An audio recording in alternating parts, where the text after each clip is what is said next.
ഭൂതകാലത്തെ മറക്കാനുള്ള കഴിവില്ലായ്മയാണ് ഓരോ മനുഷ്യൻ്റെയും അസ്വസ്ഥതയ്ക്ക് കാരണമെന്ന് പറഞ്ഞത് നീഷയാണ്. നമ്മളെ ഭൂതകാലത്തിനെയും ഭാവനയും ഒക്കെ ഉൾപ്പെടുത്തിക്കൊണ്ട് ഒരു മിഥ്യാ യാഥാർത്ഥ്യം ഉണ്ടാക്കി അതിൽ ജീവിക്കാൻ ആഗ്രഹിക്കുന്നവരാണ് എല്ലാവരും. എന്നാൽ എഴുത്തുകാർക്ക് ഏറ്റവും പ്രിയപ്പെട്ട ഇടവും അങ്ങനെയുള്ള ഒരു ഇമാജിനറി സ്പേസാണ്. അത്തരത്തിലുള്ള മിഥ്യാ യാഥാർത്ഥ്യത്തിൻ്റെ 1 മണിക്കൂർ മാത്രം ദൈർഘ്യമുള്ള ഒരു ഭാവനാ ലോകത്ത് നിന്ന് നടക്കുന്ന ഒരു കഥയെ ചർച്ച ചെയ്യുന്ന നോവലാണ് മോർഫ്യൂസ്. എഴുതിയത് സോമൻ കടലൂർ എന്ന എഴുത്തുകാരനാണ്. ഇന്ന് നമ്മുടെ കൂടെ മാൻകൈൻഡ് ടോക്സിലുള്ളത് സോമൻ കടലൂർ എന്ന എഴുത്തുകാരനാണ്. അദ്ദേഹത്തിൻ്റെ വിശേഷങ്ങളിലേക്ക് സ്വാഗതം.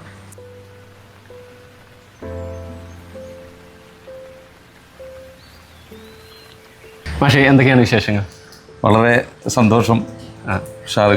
പുതിയ പുസ്തകമായ മോർഫ്യൂസിന്റെ 3ാം പതിപ്പ് എന്ന് പറയുന്നു. ആശംസകൾ. ഞാനിപ്പോൾ അടുത്തിടെ വായിച്ച ഒരുപാട് നോവലുകൾ അല്ലെങ്കിൽ പുസ്തകങ്ങളൊക്കെ വളരെ സ്ട്രെയിറ്റ് ഫോർവേഡ് ആയിട്ടാണ് കഥ പറയുന്നത്. വളരെ പെരിഫറലായിട്ടുള്ള, അങ്ങനെ നമുക്കൊരു ബ്രെയിൻ ട്യൂൺ ചെയ്യാനുള്ളൊരു സമയമോ അല്ലെങ്കിൽ ചിന്തിക്കാനുള്ളൊരു ഇടമൊന്നുമില്ല. സത്യത്തിൽ എഴുത്തുകാരനും വായനക്കാരനും ഒരുമിച്ച് നടത്തുന്ന ഒരു സർഗാത്മക പ്രവൃത്തിയാണല്ലോ പുസ്തകം എന്ന് പറയുന്നത്. അപ്പോഴാണ് പൂർണ്ണമാവുന്നത്. പക്ഷേ ഇപ്പം ഇറങ്ങുന്ന പല പുസ്തകങ്ങളും വളരെ സ്പൂൺ ഫീഡിങ് ആണെന്ന് പറയാം നമുക്ക്. പക്ഷെ മോർഫ്യൂസിൽ എത്തിക്കഴിഞ്ഞിട്ടുണ്ടെങ്കിൽ അത് വളരെ ശ്രദ്ധിച്ച് കൈകാര്യം ചെയ്യേണ്ടുന്ന ഒരു പുസ്തകമായിട്ട് എനിക്ക് പേഴ്സണലി ഫീൽ ചെയ്തു. അപ്പോൾ എന്താണ് മോർഫ്യൂസ്, എന്താണ് അതിൻ്റെ വിശേഷങ്ങൾ? മോർഫ്യൂസ് എന്ന് പറയുന്ന നോവല് ഞാൻ എഴുതിയത് സത്യത്തിൽ കേരളത്തിലെ ഗ്രന്ഥശാല സംഘം, അതുപോലെ തന്നെ ക്ലബ്ബുകൾ, നമ്മൾ ഒരു കാലത്തെ ചെറുപ്പക്കാർ മുഴുവനും അവരുടെ സാമൂഹ്യ വിദ്യാഭ്യാസം നിർവഹിച്ചത് ഈ ആർട്സ് ആൻഡ് സ്പോർട്സ് ക്ലബ്ബ്, അതുപോലെ തന്നെ വായനശാലകൾ, ഗ്രന്ഥാലയങ്ങളൊക്കെ ഗ്രാമീണമായ ഗ്രന്ഥാലയങ്ങളാണ്. അപ്പോൾ ഒരു ഘട്ടത്തിൽ ആ ഒരു ഗ്രന്ഥാലയത്തിൻ്റെയും അതുപോലെ തന്നെ ഈ ക്ലബ്ബുകളുടെയൊക്കെ പ്രസക്തി പോകുന്ന രീതിയിൽ ചെറുപ്പക്കാർ അവരവരുടെ ജീവിതത്തിലേക്ക് ഉൾവലിയുന്ന ഒരു പ്രവണതയാണ് ഒരുപക്ഷെ 90കളിന് ശേഷം കണ്ടു തുടങ്ങിയിട്ടുള്ളത്. അല്ലെങ്കിൽ ആഗോളവൽക്കരണത്തിന് ശേഷമുള്ള മൊബൈലിൻ്റെയൊക്കെ അതിപ്രസരത്തിൻ്റെ ഒരു കാലത്തിൽ ഈ ഗ്രന്ഥാലയങ്ങളിലേക്കോ അതുപോലെ ക്ലബ്ബുകളിലേക്കോ ഈ ആർട്സിലേക്കോ സ്പോർട്സിലേക്കോ ഒന്നും ഗ്രാമത്തിൽ നിന്ന് വലുതാകുന്നൊരവസ്ഥയില്ല. അപ്പോൾ അങ്ങനെ ജീവിച്ചു പോയ സതീഷ് ചന്ദ്രൻ എന്ന് പറയുന്ന ഒരു ചെറുപ്പക്കാരൻ്റെ ഓർമ്മകളിലൂടെ 1 മണിക്കൂർ കൊണ്ട് 1980കളിൽ ആരംഭിച്ച ഒരു ക്ലബിൻ്റെ ചരിത്രത്തെയും അതിൻ്റെ ഇപ്പോഴുള്ള അപജയത്തെയൊക്കെ ചേർത്ത് നിർത്തിക്കൊണ്ട് എഴുതിയ ഒരു നോവലാണ് വാസ്തവത്തിൽ മോർഫ്യൂസ് എന്ന് പറയുന്നത്. ഇത്തരത്തിലുള്ള സംഘങ്ങൾ ഒരു ഫിസിക്കൽ എൻറ്റിറ്റി ആയിട്ടില്ലെങ്കിലും സോഷ്യൽ മീഡിയ കൂടെയും ഫോണിലൂടെയൊക്കെ അത്തരം കൂട്ടായ്മകൾ നിലവിലുണ്ടല്ലോ. അതെ അതെ അതെ അതെ. അപ്പോൾ അതിനെ പൂർണ്ണമായും നമ്മൾ ഇല്ലാതായി എന്ന് പറയുന്നതിൽ എങ്ങനെയാണ് അർത്ഥമുണ്ടോ? ഇല്ല, അതിൽ യാതൊരു അർത്ഥമില്ല. കാരണം ഇപ്പോഴും ചെറുപ്പക്കാർ വളരെ സജീവമാണ്. ഇപ്പോൾ പ്രളയകാലത്ത് ഏറ്റവും കൂടുതൽ സഹായിച്ചത് അവരുടെ മൊബൈലൊക്കെ 24 മണിക്കൂറും പ്രവർത്തിച്ചത് ജീവകാരുണ്യ പ്രവർത്തനത്തിന് വേണ്ടിയിട്ടാണ്. അതുപോലെ തന്നെ വളരെ സജീവമായിട്ട് ചെറുപ്പക്കാർ പലയിടങ്ങളിലും പ്രവർത്തിക്കുന്നുണ്ട്. ന്യൂ ജനറേഷൻ മീഡിയയിൽ ഏറ്റവും സജീവമായിരുന്നു. ഇപ്പോൾ വായനയെ സംബന്ധിച്ചിടത്തോളം നമ്മുടെ ഗ്രന്ഥാലയങ്ങളിലേക്കോ ഗ്രന്ഥശാലയിലേക്കോ പോകുന്നില്ലെങ്കിലും അവർ ഏറ്റവും പുതിയ പുസ്തകങ്ങൾ ഏറ്റവും കൂടുതൽ കോപ്പി ചെലവഴിക്കുന്ന രീതിയിലേക്ക് വായനയോട് ഹൃദയം കൊണ്ട് കൈ കൊടുക്കുന്ന ആളുകളാണ് ചെറുപ്പക്കാർ. പക്ഷേ ഒരു കാലത്ത് ഇങ്ങനെ ഒരു ചെറുപ്പം ഇവിടെ ഉണ്ടായിരുന്നു എന്ന നമ്മുടെ ഭൂതകാലത്തിൻ്റെ ഒരു നന്മയെ ചേർത്ത് നിർത്തുന്ന ഒരു കൃതിയാണ്. മാത്രമല്ല ഇതിൽ ഈ അടുത്ത വായനയും ക്ലബ്ബുകളൊക്കെ ഏറ്റെടുക്കുന്നത് ഇതിലെ സിദ്ധാർത്ഥ് എന്ന് പറഞ്ഞ ദീപാങ്കുരൻ എന്ന് പറഞ്ഞ 2 ചെറുപ്പക്കാരാണ്. അപ്പോൾ സ്വാഭാവികമായിട്ട് എന്താണെന്ന് വെച്ചാൽ അങ്ങനെ ഒരു കാലത്തിൽ നിന്ന് മാറി നമ്മുടെ കാലത്ത് പുതിയ രീതിയിൽ ചെറുപ്പക്കാർ അതിനെ ചേർത്ത് നിർത്തുന്ന അനുഭവം ഈ നോവൽ ചർച്ച ചെയ്യുന്നുണ്ട്. 2023 പഠനങ്ങൾ വെച്ചിട്ട് ചെറുപ്പക്കാരുടെ ഇടയിൽ വർദ്ധിച്ചു വരുന്നൊരു ആത്മഹത്യ പ്രവണത പറയുന്നത്. അതേപോലെ തന്നെ ഇതിലൊരു കഥാപാത്രമായിട്ടുള്ള വർഗീസ് മാഷ് ജീവിച്ച കാലത്ത് വളരെ നല്ല മാതൃകാപരമായിട്ടുള്ള പ്രവർത്തനങ്ങളൊക്കെ നടത്തിയ ഒരാളാണ്. എന്നിട്ടും അയാളുടെ വിധി ആത്മഹത്യ തന്നെയായിരുന്നു. അപ്പോൾ ഈ അവനവനിലേക്ക് തന്നെ ചുരുങ്ങിക്കൂടുന്ന പ്രവണത ആത്മഹത്യയുമായിട്ട് എത്രമാത്രം ബന്ധപ്പെട്ടിരിക്കുന്നു പുതിയ മക്കളുടെ? അതെ അതെ അതെ. അതായത് പിന്നെ ഈ നോവലിൽ വർഗീസ് മാഷ് 20 കൊല്ലം മുമ്പ് നടന്ന യഥാർത്ഥ ആത്മഹത്യയാണ്. അത് പേടിപ്പെടുന്ന ഒരു ആത്മഹത്യ. കാരണം 3 മക്കളെയും കൊന്ന് ഭാര്യയും കൊന്ന് വർഗീസ് മാഷ് ആത്മഹത്യ ചെയ്യാൻ. അത് അദ്ദേഹം ഡയറിയിൽ എഴുതി വെക്കുന്നത് ഞങ്ങൾ 5 പേരും കൂടി എടുത്ത തീരുമാനം എന്നാണ് എഴുതി വെക്കുന്നതെങ്കിൽ പോലും അത് സമൂഹത്തിന് വലിയൊരു ഷോക്കായിരുന്നു. ഒരു അധ്യാപകനായിരുന്നു. ആ വർഗീസ് മാഷാണ് ഈ നോവലിൽ കേന്ദ്ര കഥാപാത്രമായിട്ട്, അല്ലെങ്കിൽ അദ്ദേഹത്തിൻ്റെ ആത്മഹത്യയാണ് ഇതിലെ വളരെ പ്രധാനപ്പെട്ട ഒരു ദയനീയമായിട്ടുള്ളൊരു അനുഭവമായിട്ട് ഈ നോവൽ വരുന്നത്. അതിൻ്റെ ഒരു ഷോക്കിലാണ് എന്തുകൊണ്ട് വർഗീസ് മാഷ് ആത്മഹത്യ ചെയ്തു. കാരണം ക്ലബ്ബ് രൂപീകരിച്ച വർഗീസ് മാഷാണ്, നാട്ടിൽ സാമൂഹ്യ പ്രവർത്തനമാണ്. ഈ കുട്ടികളൊക്കെ പഠിപ്പ് നിന്നുപോയ കുട്ടികൾക്കൊക്കെ പഠിക്കാനുള്ള സാഹചര്യം ഒരുക്കി അധ്യാപകനായിട്ടും ഗൾഫിൽ പോകുന്ന അവസ്ഥയിലേക്കൊക്കെ എത്തിയത് വർഗീസ് മാഷ. ഈ വർഗീസ് മാഷയെ രൂപത്തിൽ ഒരുപാട് ആളുകൾ നമ്മുടെ നാട്ടിൻപുറത്തൊക്കെ ഉണ്ട്. ആ വർഗീസ് മാഷിൻ്റെ ആത്മഹത്യ എന്താണ് ഇതിലൊരു വളരെ പ്രധാനപ്പെട്ട ഒരു വിഷയമായി തീരുമ്പോൾ കേരളത്തിലെ വർത്തമാനകാലത്ത് 2023 ആത്മഹത്യ ചെയ്ത ആളുകളുടെ എണ്ണം 8500 അപ്പോൾ അത് അവതരിപ്പിക്കുന്ന സമയത്ത് നമ്മുടെ മുഖ്യമന്ത്രി പറഞ്ഞൊരു കാര്യം, കലയായിരിക്കണം ചെറുപ്പക്കാരിലേക്ക്, പുകയിലാവാൻ പാടില്ല. പഴയ കാലത്തുള്ളൊരു ആത്മഹത്യ എന്ന് പറഞ്ഞാൽ പലതരം ദാർശനികമായ പ്രശ്നങ്ങളായിരിക്കാം. തൻ്റെ ജീവിതം കുറച്ചുകൂടി നന്നായി കൊണ്ടുപോകണം എന്നുള്ള പ്രതിസന്ധിയൊക്കെ വരുന്ന സമയത്താണ് അങ്ങനെ സാധിക്കാത്ത ഒരു അന്തരീക്ഷം ഉണ്ടാകുന്ന സമയത്ത് ആത്മഹത്യ. എന്നാൽ ഇന്നത്തെ ആത്മഹത്യ എന്ന് പറയുന്നത് പലപ്പോഴും ലഹരിക്കടിപ്പെടുന്നതിൻ്റെ ഭാഗമായിട്ട് വരുന്നതാണ്. ഏതായാലും ആത്മഹത്യ ചെയ്യപ്പെടുന്ന ഒരു കേരളത്തിൻ്റെ ഒരു പരിച്ഛേദം മോർഫ്യൂസ് എന്ന് പറഞ്ഞ നോവൽ അവതരിപ്പിക്കാൻ വർഗീസ് മാഷ ആത്മഹത്യയിലൂടെ വരുന്നു. അത് ഒരു സമൂഹത്തിലെ സതീഷ് ചന്ദ്രൻ ഉൾപ്പെടെയുള്ള ആളുകൾക്ക് ഷോക്കായി മാറുന്നതിൻ്റെ ഒരു പ്രശ്നങ്ങളും പ്രതിസന്ധികളും ഒക്കെയാണ് ഈ നോവൽ പ്രധാനമായിട്ടും ചർച്ച ചെയ്യുന്നത്. 2 ഐറണികളാണുള്ളത്. ഒന്ന് മോർഫ്യൂസ് എന്ന ഈ പേര്, അതൊരു മദ്യത്തിന്റെ പേരാണ്, അതേസമയം തന്നെ ഒരു ഗ്രീക്ക് ദേവതയുടെ പേരാണ്. അതേസമയം തന്നെ ഈ കഥ നടക്കുന്ന പശ്ചാത്തലവും ഒരു ബാറാണെന്ന് നമുക്ക് പറയാം. അപ്പൊ ലഹരിക്കെതിരെ സംസാരിക്കാൻ ലഹരിയെ തന്നെ കൂട്ടുപിടിച്ചത് എന്തുകൊണ്ടായിരിക്കും? അതിലൊരു ഐറണി എന്ന് പറയാം. അത് ഒറ്റനോട്ടത്തിൽ ഈ പേര് മോർഫ്യൂസ് എന്ന് പറഞ്ഞ പേര് ഒരു മദ്യത്തിൻ്റെ പേരായതുകൊണ്ട് ഇത് മദ്യത്തെയും ലഹരിയും പ്രോത്സാഹിപ്പിക്കുന്ന രീതിയിലുള്ള ഒരു പുസ്തകമാണോ എന്ന് സംശയിക്കാം. പക്ഷെ വാസ്തവത്തിൽ അങ്ങനെയല്ല. മറിച്ച് ഇതിലെ സതീഷ് ചന്ദ്രനെ അവസാനം പ്രചോദിപ്പിക്കുന്നത് ഗ്രീക്ക് ദേവതയായ മോർഫ്യൂസാണ്. അപ്പോൾ അതിൽ സ്വപ്നത്തിൻ്റെയും അബോധത്തിൻ്റെയും പ്രത്യാശയുടെയും ദേവനാണ് ഗ്രീക്കിൽ മോർഫ്യൂസ് എന്ന് പറയുന്നത്. ആ പ്രത്യാശയിലാണ് ഈ നോവൽ അവസാനിപ്പിക്കുന്നത്. പക്ഷെ തുടക്കത്തിൽ വർഗീസ് മാഷ ആത്മഹത്യ ചെയ്തപ്പോൾ ഒന്നും ചെയ്യാൻ പറ്റാത്ത രീതിയിൽ അകമേ തകർന്നുപോയ സതീഷ് ചന്ദ്രൻ എന്ത് ചെയ്ത് മദ്യത്തിലേക്ക് താൽക്കാലികമായിട്ട് വീഴുന്നുണ്ട്. അന്ന് അദ്ദേഹം കഴിക്കുന്നത് മോർഫ്യൂസ് എന്ന് പറയുന്ന മദ്യമാണ്. പിന്നെ രണ്ടാമത് അദ്ദേഹം ബാറിൽ കയറിയിട്ട് ഏകാഗിയായി മദ്യപിക്കുന്നതും മോർഫ്യൂസാണ്. ആ മദ്യപാനത്തിൻ്റെ ഒരു അന്തരീക്ഷത്തിലാണ് തൻ്റെ അപരൻ അവിടെ വരുന്നു എന്നും ഈ അപരനോട് 1 മണിക്കൂർ നീണ്ടു നിൽക്കുന്ന രീതിയിൽ 35 കൊല്ലത്തെ കഥ സതീഷ് ചന്ദ്രൻ പറയുകയും ചെയ്തത്. അപ്പോൾ അതിനൊരു ടെക്നിക്ക്, അതായത് ഉറങ്ങുമ്പോഴാണ് എല്ലാവരും ഉണരുന്നത് എന്ന് ഇതിൻ്റെ ഒരു ആമുഖവാക്യത്തിൽ പറയുന്നുണ്ട്. ഉറങ്ങുമ്പോഴാണ് ഊർമിളെ എല്ലാവരും ഉണരുന്നത്. അപ്പോൾ അബോധത്തിലേക്ക് പോകുന്ന സമയത്താണ് ഇദ്ദേഹത്തിന് പറയാനുള്ള, തൻ്റെ സങ്കടങ്ങൾ പറയാനുള്ള, തനിക്ക് അനുഭവിച്ചുകൊണ്ടിരിക്കുന്ന ഈ 35 കൊല്ലക്കാലത്തെ ഒരു ഗ്രാമത്തിൻ്റെ നിർണായകമായ സ്വാധീനം ചെലുത്തിയതിൻ്റെ ഒരു അനുഭവം പല മനുഷ്യന്മാരുടെ ഓർമ്മകൾ പങ്കുവെക്കാൻ കിട്ടുന്ന ഒരു സന്ദർഭം എന്ന രീതിയിലാണ് ആ മോർഫ്യൂസിനെ മദ്യത്തെ കൂട്ടുപിടിച്ചിരിക്കുന്നത്. പക്ഷേ അവസാനം നോവലിൽ മദ്യവിരുദ്ധമായ അല്ലെങ്കിൽ ലഹരി വിരുദ്ധമായ അന്തരീക്ഷത്തിലാണ് നോവൽ അവസാനിക്കുന്നത്. ഓരോ മനുഷ്യനും വ്യത്യസ്തമായിട്ടുള്ള അടരുകൾ ഉണ്ടെന്ന് നമുക്ക് തോന്നിയിട്ടുണ്ട് പലപ്പോഴും ഇടപഴകുമ്പോൾ. ഇപ്പോൾ ഞാനൊരു ലൈബ്രറിയനാണ്, അതുകൊണ്ട് തന്നെ ഇതിലെ കുമാരേട്ടനെ എനിക്ക് ഇഷ്ടമായി കുറേ കാര്യങ്ങൾ. കുമാരേട്ടൻ നടത്തുന്ന കുറേ പ്രവർത്തനങ്ങളുണ്ട്. നല്ലൊരു വായനക്കാരൻ അല്ലെങ്കിൽ പോലും അദ്ദേഹത്തിൻ്റെ കടമ നന്നായി ചെയ്യുന്നുണ്ട്. എല്ലാവർക്കും വേണ്ടുന്ന പുസ്തകം ഏതാണെന്ന് കൃത്യമായി ബോധ്യമുള്ള ആളാണ്. കുമാരേട്ടൻ ഒരു ബിംബമായി എനിക്ക് പലപ്പോഴും തോന്നിയിട്ടുണ്ട്. കുമാരേട്ടനെ പറ്റി ഒന്ന് പറയാമോ? കുമാരേട്ടനെ ശരിക്ക് എനിക്ക് കിട്ടിയിരിക്കുന്നത് പേരാമ്പ്ര എന്ന് പറഞ്ഞ സ്ഥലത്തുള്ള ഒരാളാണ്. ഇദ്ദേഹത്തിൻ്റെ പേര് വേറെയാണ്. അപ്പോൾ നമ്മുടെ കേരളത്തിലെ ലൈബ്രറിയായി ചേർന്നുകൊണ്ട് അല്ലെങ്കിൽ ക്ലബ്ബായിട്ട് ചേർന്നുകൊണ്ട് കലാസമിതിയായി ചേർന്നുകൊണ്ട് ജീവിതം മുഴുവൻ അതിൽ ഹോമിക്കുന്ന ഒരു മനുഷ്യനാണ്. അപ്പോൾ അദ്ദേഹം പുസ്തകം വായിക്കില്ലെങ്കിലും ഏത് പുസ്തകം ഏത് അലമാരയിലുണ്ട്, ആരൊക്കെയാണ് പുസ്തകം എടുത്തതെന്നൊക്കെ കൃത്യമായിട്ട് അറിയുന്ന ഒരാളാണ്. പക്ഷേ ഏതെങ്കിലും ഒരു പുസ്തകത്തിൻ്റെ കഥ ആരുടെയെങ്കിലും പ്രഭാഷണത്തിലോ സംസാരത്തിലോ വന്നു കഴിഞ്ഞാൽ അതും ചേർത്ത് അദ്ദേഹം പറയും.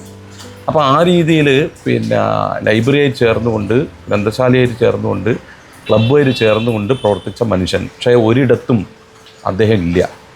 കാരണം ബാലസംഘം, സ്ത്രീവേദി, അതുപോലെ തന്നെ മുതിർന്ന പൗരന്മാരെ സംഘടിപ്പിക്കുന്നതിൽ, നാട്ടിലൊരു കലാജാഥ വന്നു കഴിഞ്ഞാൽ അതിനുള്ള എല്ലാ കാര്യങ്ങളും ചെയ്തു കൊടുക്കുന്നത്, SSLC പരീക്ഷയൊക്കെ വരുന്ന സമയത്ത് അതിൻ്റെ കുട്ടികൾക്ക് വൈകുന്നേരത്തെ ക്ലാസ് ഒരുക്കുന്നതിൽ, അങ്ങനെ എല്ലാ പ്രവർത്തനവും ചെയ്തുകൊണ്ട് നിൽക്കുന്ന കുമാരേട്ടൻ രംഗത്തുണ്ടാവില്ല, വേദിയിലുണ്ടാവില്ല. അങ്ങനെ വേദിയിലില്ലാത്ത കുമാരേട്ടനെ ജീവിതം എന്ന് പറയുന്നത് ശരിക്ക് വിസിബിളല്ലാത്ത, കാഴ്ചയിലേക്ക് വരാത്ത ഒരു വർഗത്തിൻ്റെ, ഒരു മനുഷ്യ അനുഭവങ്ങളുടെ ഒരു പ്രതീകമായിട്ടാണ് കുമാരേട്ടൻ വരുന്നത്.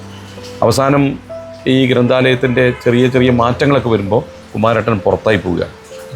അങ്ങനെ യഥാർത്ഥ മനുഷ്യന്മാർ, പുറന്തള്ളപ്പെടുന്ന, അരികിലായി പോകുന്ന, മാർജിനൈസ് ചെയ്യപ്പെട്ട മനുഷ്യന്മാരുടെ ഒരു പ്രതീകമായിട്ടാണ് ഈ നോവലിൽ കുമാരൻ എന്ന് പറയുന്ന കഥാപാത്രം വരുന്നത്. ആളുകൾ വായനയുടെ കൂട്ടത്തിലേക്ക് കവിതകളെ ഉൾപ്പെടുത്താറില്ല പൊതുവെ. അതുകൊണ്ട് തന്നെ കവിതയ്ക്ക് അത്ര സ്വീകാര്യത ഇല്ലായിരുന്നു നമ്മുടെ ഇടയിൽ. ആ ധാരണയെ അടുത്തിടെ തെറ്റിച്ചുകൊണ്ട് പല കവികളും മുന്നോട്ട് വന്നിട്ടുണ്ട്. അതിൽ ഏറ്റവും വലിയൊരു ഇടമുള്ള ആളാണ് സാറ്. സാറിന്റെ എനിക്ക് നീ മരിക്കുന്നില്ലല്ലോ എന്ന കവിത നല്ല രീതിയിൽ സ്വീകരിക്കപ്പെട്ടിട്ടുണ്ട്. പക്ഷെ എന്നിരുന്നാലും നല്ലൊരു ബെസ്റ്റ് സെല്ലറായി ഒരിക്കലും ഒരു കവിതയുടെ പേര് നമ്മൾ കേട്ടിട്ടില്ല. എന്തുകൊണ്ടായിരിക്കാം കവിതയ്ക്ക് മാത്രം ഈ വിധി? പൊതുവേ മലയാളി സമൂഹത്തിൽ കവിത എന്ന് പറയുന്നത് അത്ര വിപുലമായൊരു വായനാ വിഭവമായിട്ട് എടുക്കാറില്ല. അതിൻ്റെ കാരണം കവിതയ്ക്ക് എപ്പോഴും ഒരു ടിപ്പണി ആവശ്യമുണ്ട്, ഒരു അധ്യാപൻ്റെ ആവശ്യമുണ്ട്, അതിന് വ്യാഖ്യാനം വേണം എന്നൊക്കെയുള്ള നമ്മുടെ ഏതോ തരത്തിലൊരു പൊതുബോധം പ്രവർത്തിക്കുന്നതിൻ്റെ ഫലമായിട്ടാണ്. പക്ഷേ പുതിയ കാലത്തെ കവിത ഏറ്റവും ലളിതമാണ്, ഏറ്റവും സുന്ദരമാണ്, ഏറ്റവും സുതാര്യമാണ്. അപ്പോൾ തങ്ങൾ പറയാൻ വിചാരിക്കുന്ന കാര്യം തങ്ങളെക്കാൾ നന്നായിട്ട് ഒരാൾ പറയുമ്പോൾ സോഷ്യൽ മീഡിയയിലൊക്കെ നിരവധി കവിതകൾ വൈറലാകുന്നുണ്ട്. മാത്രമല്ല ഈ നോവലുകളിലെ കുറച്ച് വരികളൊക്കെ കവിതാരൂപത്തിൽ, പുതിയ കാലത്തെ കവിതാരൂപത്തിൽ തന്നെയാണ് തത്വശാസ്ത്രമായിട്ടും അല്ലെങ്കിൽ ബന്ധങ്ങളെക്കുറിച്ചും ഒക്കെയുള്ള വരികളായിട്ട് അവർ ഏറ്റെടുക്കാറുണ്ട്. അപ്പോൾ അങ്ങനെ ഇപ്പോൾ ഈ എനിക്ക് നീ മരിക്കുന്നില്ലല്ലോ എന്ന് പറയുന്ന ആ പുസ്തകത്തിൽ കവിത എന്ന രീതിയിലല്ല വാസ്തവത്തിൽ, അത് ഹൃദയഹാരിയായ കുറിപ്പുകൾ എന്നുള്ള രീതിയിലാണ് മുന്നോട്ട് വെച്ചത്. അതുകൊണ്ട് അത് 10 പതിപ്പ് കടക്കുകയാണ്. നീ മരിച്ചാൽ ആ വിവരം ഞാൻ അറിയണമെന്നില്ല, അറിഞ്ഞാൽ തന്നെ ദൂരെയുള്ള നിൻ്റെ വീട്ടിലെത്തണമെന്നില്ല, എത്തിയാൽ തന്നെ നിന്നെ ഒന്ന് തൊടാൻ കഴിയണമെന്നില്ല, ഒന്ന് തൊട്ടാൽ തന്നെ പൊട്ടിക്കരയാൻ സാധിക്കണമെന്നില്ല, കരഞ്ഞാൽ തന്നെ ആർക്കും അത് മനസ്സിലാവണമെന്നില്ല, നീ മരിച്ചാൽ ഞാൻ എന്തിനു വരണം, എനിക്ക് നീ മരിക്കുന്നില്ലല്ലോ. അത് പുതിയ തലമുറ കവിതയായിട്ടല്ല എടുത്തത്, മറിച്ച് തങ്ങളുടെ ഒരു വികാരം.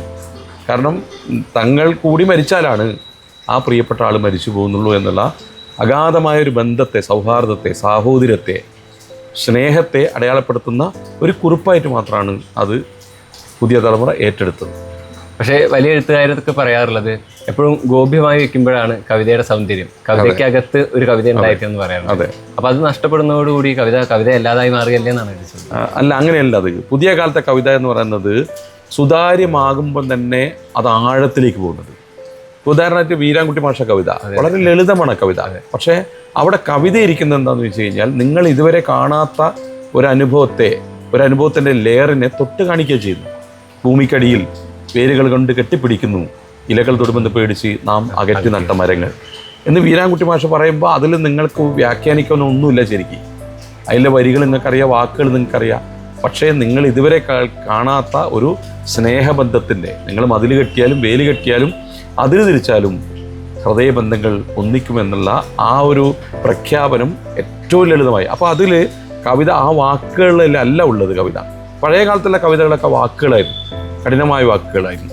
അച്ഛൻ്റെ കാലപുരവാസി കരാളരൂപം സ്വപ്നത്തിൽ രാത്രിയുടെ വാതിൽ തുറന്നു വന്നു, മുട്ടം പഠിച്ചു ഉടലാകെ മലം പുരണ്ടും വട്ടച്ച കണ്ണുകളിൽ നിന്ന് നിരണിച്ചുരുന്നു, ബോധങ്ങളൊക്കെ ഒരു അബോധ തമസമുദ്രം ബാധിച്ച് മുങ്ങിമറിയുമ്പടി താതഭൂതം പ്രേതപ്പെരുമ്പറ മുഴങ്ങും അന്ധനാദത്തിൽ എന്നോടൊരു ചെയ്ത് ദുരന്തവാക്യം. ആ കവിതയിൽ ആശയങ്ങളുണ്ട്, ബാലേന്ദ്രൻ ചുള്ളിക്കാരൻ്റെ വരിയാണത്. പക്ഷേ അത് പൊളിച്ച് അതിലേക്ക് വരണമെങ്കിൽ കുറച്ച് പ്രയാസങ്ങൾ ഉണ്ടാകുന്നു എന്നുള്ള തോന്നൽ കൊണ്ടാണ് അത്തരം കവിതകളിലേക്ക് ആളുകൾ. ഇന്ന് സുതാര്യമാണ്, പക്ഷേ ആഴമുള്ള അനുഭവങ്ങളാണ്. ഇപ്പോൾ വീണപ്പോൾ താങ്ങിയ അപരിചിതൻ എന്നിലുള്ള സംശയം തീർത്തു തന്നില്ലേ കൽപ്പറ്റനാരായണ മാഷ്. അപ്പോൾ ലളിതമെന്ന് തോന്നും, പക്ഷെ ലളിതമല്ല. അത് പ്രയാസമാണ്. ലളിതമാകാനാണ് പ്രയാസം. അതെ അതെ, കഠിനമാകാൻ പ്രയാസമില്ല. ബഷീറിനെ പോലെ. ബഷീറിനെ പോലെ. അതെ. ഗ്രന്ഥശാലകളും ഇത്തരത്തിലുള്ള സാമൂഹിക സമിതികളുടെയൊക്കെ അപജയമാണല്ലോ ഇതിൽ ചർച്ച ചെയ്യുന്നത്. അതെ അതെ. അപ്പോൾ അതേസമയം നമ്മൾ അതിനെ മാത്രം കുറ്റപ്പെടുത്താതെ അതിന് കൃത്യമായൊരു കാരണം ഉണ്ടായിരിക്കുമെന്ന് എനിക്ക് വിശ്വാസമുണ്ട്. അപ്പോൾ ഇത്തരത്തിലുള്ള ഗ്രന്ഥശാലകളും ഇത്തരത്തിലുള്ള കലാസമിതികളൊക്കെ നിലനിന്ന് പോവാൻ ആരുടെയെങ്കിലും ഒരു പുഷ് ആവശ്യമാണ് അല്ലേ? സ്വമേധയ ഉണ്ടായിട്ടില്ല. അപ്പോൾ എവിടെയായിരിക്കും ഇതിൻ്റെ യഥാർത്ഥ പ്രശ്നം കിടക്കുന്നതെന്നാണ് സാർ വിശ്വസിക്കുന്നത്? ഗ്രന്ഥശാലകൾ ഈ ന്യൂ ജനറേഷൻ അല്ലെങ്കിൽ പുതിയ തലമുറ പോകാതിരിക്കുന്നതിന് ഒരു കാരണം ഈ പൊടിപിടിച്ച പുസ്തകങ്ങൾ, പഴയ രീതിയിലുള്ള സംവിധാനങ്ങൾ ഒക്കെയാണ് നമ്മുടെ ഗ്രാമീണമായ പല ഗ്രന്ഥാലയങ്ങളിലും കണ്ടുവരുന്നത്. എന്നാൽ അങ്ങനെയില്ലാത്ത ഇഷ്ടം പോലെ ലൈബ്രറികൾ, ഇഷ്ടം പോലെ ക്ലബ്ബുകൾ നമ്മുടെ നാട്ടിലുണ്ട്. സജീവമായ ക്ലബ്ബുകൾ, കുട്ടികൾ ഒരുപാട് പുസ്തകം എടുക്കുന്നു. ഇപ്പോൾ ഉദാഹരണമായിട്ട് ഞാൻ കേട്ടത് ഇടപ്പള്ളിയിലെ ഒരു ഗ്രന്ഥാലയം, ഏറ്റവും പുതിയ കുട്ടികൾ, ഏറ്റവും പുതിയ പുസ്തകം, ഇന്നൊരു പുസ്തകം ഇറങ്ങിയിട്ടുണ്ടെങ്കിൽ അതവിടെ ഉണ്ടാവും.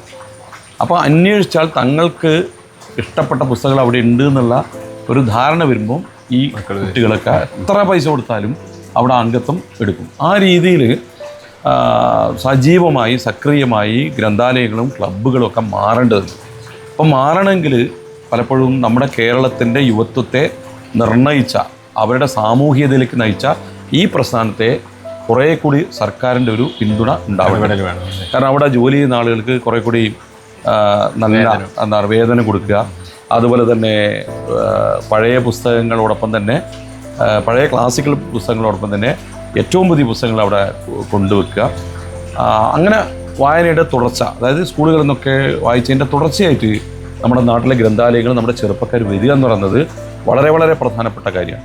അപ്പോൾ ആ തരത്തിൽ സിദ്ധാർത്ഥും ദീപാങ്കുരനും ഒരു പ്രതീകമെന്നോണം ഈ നോവലിൽ കടന്നു വരുന്നുണ്ട്, അവർ ഏറ്റെടുക്കുന്നുണ്ട്. അതുകൊണ്ട് നമ്മൾ പ്രത്യാശ നിർഭരമായിട്ടാണ് ഈ നോവൽ അവസാനിക്കുന്നത്. മോർഫ്യൂസിലേക്ക് വന്നിട്ടുണ്ടെങ്കിൽ ഈ പുസ്തകത്തിനകത്ത് ഒരുപാട് രുചികളെ പറ്റി സംസാരിക്കുന്നുണ്ട്. ജോസഫേട്ടൻ കലാസമിതിയുടെ ഏത് പ്രോഗ്രാം വന്നാലും പുള്ളിയാണ് പാചകം. അപ്പോൾ രുചികളുടെ ഈ വൈവിധ്യം പുസ്തകത്തിലേക്ക് ആക്കിയപ്പോൾ ഉണ്ടായിരുന്ന വെല്ലുവിളികൾ എന്തൊക്കെയാണ്? രുചികൾ എങ്ങനെയാണ് സാറിൻ്റെ ജീവിതത്തിൽ എങ്ങനെയാണ് രുചികൾ? അതെ, അപ്പോൾ അതിൽ ഞാൻ ആദ്യമായിട്ടുള്ള നോവൽ എഴുതിയപ്പോൾ പുള്ളി എന്ന് പറഞ്ഞ നോവലുണ്ട്. അതിൽ ഈ കടലോര ജീവിതത്തെ ആവിഷ്കരിക്കുമ്പോൾ ധാരാളം കടൽ മത്സ്യങ്ങളെക്കുറിച്ചും മത്സ്യത്തിൻ്റെ പാചക രീതിയെക്കുറിച്ചൊക്കെ പലതരത്തിലുള്ള പാചക രീതി അതിൽ പറഞ്ഞിട്ടുണ്ട്. മോർഫ്യൂസിലെത്തുന്ന സമയത്ത് അതിലൊന്നും വരാത്ത ഒരു ജപ്പാനീസ് പാചകത്തെക്കുറിച്ച് പറയുന്നുണ്ട്. കാരണം അത് ഈ ജോസഫേട്ടൻ ഗൾഫിലാകുന്ന കാലത്ത് അദ്ദേഹം അവിടെ നിന്ന് പരിചരിച്ച ഒന്നാണത്. അപ്പോൾ അതിൽ ശ്രിമ്പ് ഫ്രൈഡ് വിത്ത് ക്രംസ് എന്ന് പറഞ്ഞതാണ്. കാരണം ഈ ചെമ്മീൻ എങ്ങനെ പൊരിച്ചു കഴിഞ്ഞാൽ അത് വളഞ്ഞെടുക്കുക.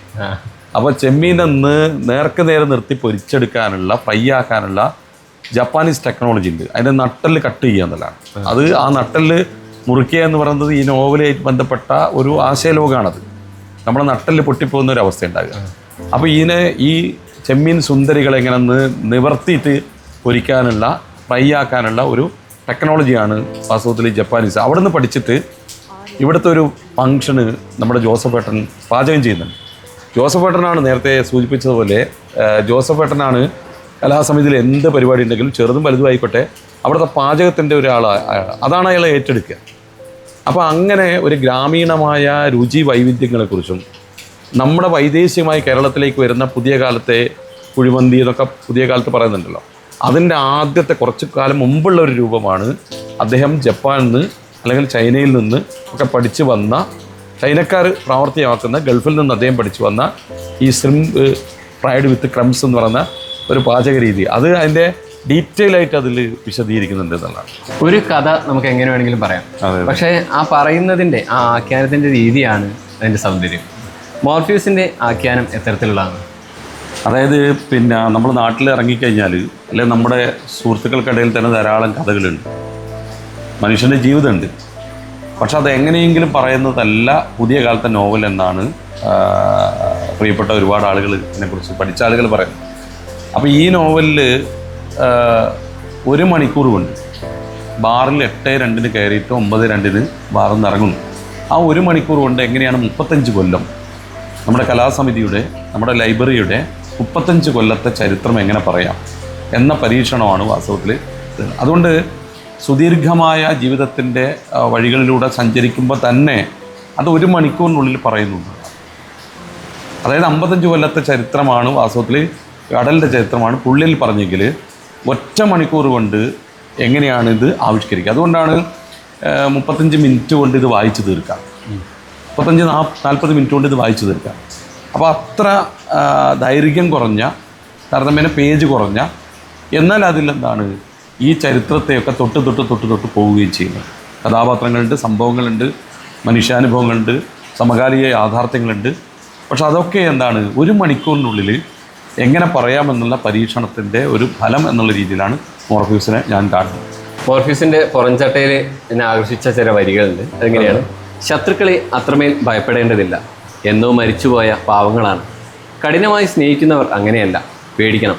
എപ്പോഴാണ് അവർ നമ്മെ ഉപേക്ഷിച്ച് കൊല്ലുക എന്ന് പറയാനാകില്ല. ഇതിലെവിടെയോ ഒരു പ്രണയം കിടക്കുന്നുണ്ടെന്ന് എനിക്ക് തുടക്കത്തിലേ തോന്നി. മോർഫ്യൂസിനകത്തെ പ്രണയ സാധ്യതകൾ തരത്തിലാണ്. മാൻകൈൻഡ് ഇറക്കിയ ആദ്യത്തെ പുസ്തകം 35 പ്രണയക്കുറിപ്പുകളാണ്. അതാണ് എനിക്ക് നീ മരിക്കുന്നില്ലല്ലോ. രണ്ടാമത്തെ പുസ്തകത്തിൽ വളരെ സീരിയസ് ആയ കാര്യങ്ങളാണ് ചർച്ച ചെയ്യുന്നത്. കേരളത്തിൻ്റെ ഭൂതകാലത്തെ സംഭവങ്ങൾ, നമ്മുടെ കലാസമിതിയും ഗ്രാമീണമായ ജീവിതവും അവിടുത്തെ കുഞ്ഞുമക്കൾ രൂപപ്പെട്ട് വളർന്നതിനെക്കുറിച്ചാണ് പറയുന്നത്. പക്ഷെ അതിനിടയിൽ 3 പ്രണയം അതിൽ വരുന്നു. ഒന്ന് 80കളിലെ ഒരു പ്രണയമുണ്ട്, ശരീരനിഷ്ഠമല്ലാത്ത ഒരു നോക്ക് കാണുമ്പോൾ തന്നെ. ബാലേന്ദ്ര ചുള്ളിക്കാരൻ്റെ കവിതയിൽ കനക മൈലാഞ്ചി നീരിൽ തുടുത്ത നിൻ വിരൽ തൊടുമ്പോൾ കിനാവ് ചുരന്നതും എന്നൊക്കെ പറയുന്നത് പോലുള്ള സതീഷ് ചന്ദ്രൻ്റെയും ഊർമിളയുടെയും പ്രണയമുണ്ട്. വളരെ വിശുദ്ധമായ പ്രണയമാണ്. ഉണ്ടോയെന്ന് ചോദിച്ചാൽ ഉണ്ട്, ഇല്ലയെന്ന് ചോദിച്ചാൽ ഇല്ല.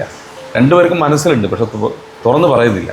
ആ തരത്തിലുള്ള ഒരു പ്രണയകാലം കേരളത്തിൻ്റെ പഴയകാലത്തെ ഒരു പ്രണയത്തിൻ്റെ മോഹത്തിൻ്റെ, പ്രണയം എന്നുള്ള വാക്കൊന്നും ചിലപ്പം പറഞ്ഞെന്ന് വരില്ല, ഒരു മോഹം, ഒരു സ്നേഹം, ആ തരത്തിലൊരു പ്രണയമുണ്ട്. അതോടൊപ്പം തന്നെ അതിൻ്റെ അടുത്ത ഘട്ടത്തിൻ്റെ സമയത്ത് സിദ്ധാർത്ഥും നിമിഷയും തമ്മിലുള്ള ഒരു പ്രണയമുണ്ട്. അപ്പോൾ അതിൽ അവർ കുറേ കാലം പ്രണയിക്കുന്നു, ആത്മാർത്ഥമായിട്ട് പ്രണയിക്കുന്നു. പക്ഷെ മറ്റൊരു സന്ദർഭത്തിൽ നിമിഷ മറ്റൊരാളോട് പോകുന്നു. കുറേ കാലം ദുഃഖിതനായിട്ട് സിദ്ധാർത്ഥ കഴിഞ്ഞു കൂടുന്നുണ്ടെങ്കിലും പിന്നീട് നാട്ടിലെ സജീവമായ പ്രവർത്തകനായി, ലൈബ്രറി പ്രവർത്തകനായിട്ട് സിദ്ധാർത്ഥൻ മാറിത്തീരുന്നില്ല. പിന്നെ കുറേ കൂടി ശരീരം ഇഷ്ടമായിട്ടുള്ള ഒരു പ്രണയമുണ്ട്, ശാലിനിയുടെ. അപ്പോൾ അത് പൈസയ്ക്ക് വേണ്ടിയിട്ടോ അല്ലെങ്കിൽ ചില സൗകര്യങ്ങൾക്ക് വേണ്ടിയിട്ടോ കുറേ ആളുകൾ ശാലിനിയെ ഉപയോഗപ്പെടുത്തുന്ന രീതിയിലുള്ള ഒരു സ്ത്രീ പുരുഷ ബന്ധവും അതിൽ വിശദീകരിക്കപ്പെടുന്നുണ്ട്. അപ്പോഴും ചെറിയ ചെറിയ പലതരത്തിലുള്ള സ്ത്രീ പുരുഷ ബന്ധങ്ങളുടെ ലെയറുകൾ ഇവിടങ്ങളിലായിട്ട് ഈ നോവലിൽ വരുന്നുണ്ട്. അത് ഈ പറയുന്ന മാരകമായ പ്രണയങ്ങളാവാം, ചിലപ്പോൾ വളരെ ലൈറ്റായ ലളിതമായിട്ടുള്ള ചില സ്വപ്നങ്ങളോ ചില മോഹങ്ങളോ ആയി ഈ പ്രണയ സങ്കല്പങ്ങൾ ഈ നോവലിലുണ്ട്. മോർഫ്യൂസ് ഒരുപാട് വായനക്കാരിലേക്ക് എത്തട്ടെ, അർഹിക്കുന്ന വായനക്കാരിലേക്ക് എത്തട്ടെ എന്നാണ് എനിക്ക് പറയാനുള്ളത്. എല്ലാവിധ ആശംസകളും. വളരെ സന്തോഷം. ഓക്കെ.